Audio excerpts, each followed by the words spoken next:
Hey guys, it's Shadow.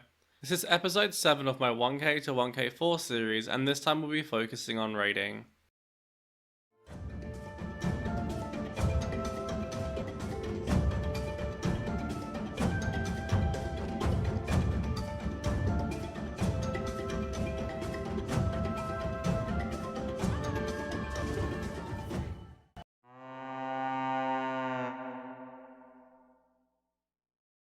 Raiding refers to using units with almost one thing exclusively in mind, messing with your opponent's economy, whether that be through killing villagers or causing idle time.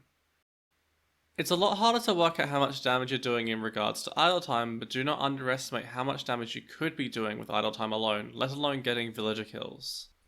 Raiding is particularly effective when your opponent is not walled, or when they have multiple weak spots in the walls. You will also have to often realize when to take a suboptimal fight in order to raid, such as having a massive knights against a relatively small number of pikes.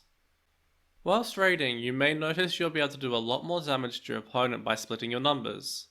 A few knights in a few spots over your opponent's entire base can idle your opponent's entire economy, whereas a group of 10 knights in one area can only threaten your opponent's economy in one area.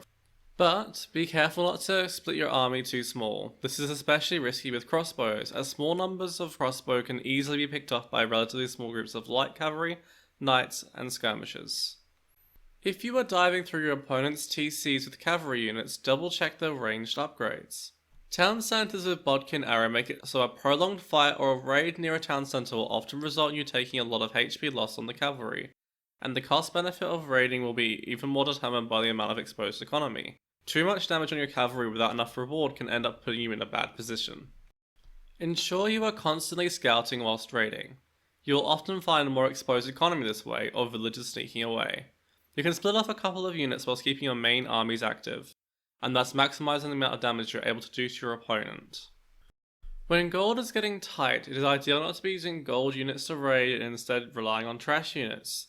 This includes halberdiers and skirmishers, although light cavalry is of course preferred. The focus of your raiding should ideally be on the extra golds and stones at this point. Generally effective counters to raiding do depend on the age and unit type. Walling, in particular with buildings and stone walls, are good at stopping or slowing down raiding. Defensive buildings such as towers and castles can defend small areas really well.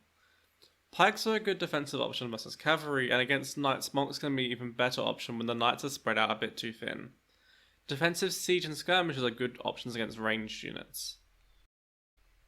I hope these raiding basics have been helpful. The next video will discuss some helpful hotkeys that I use. Be sure to leave a like if you enjoyed the video, and subscribe to the channel to keep up to date with this series. Thanks for watching.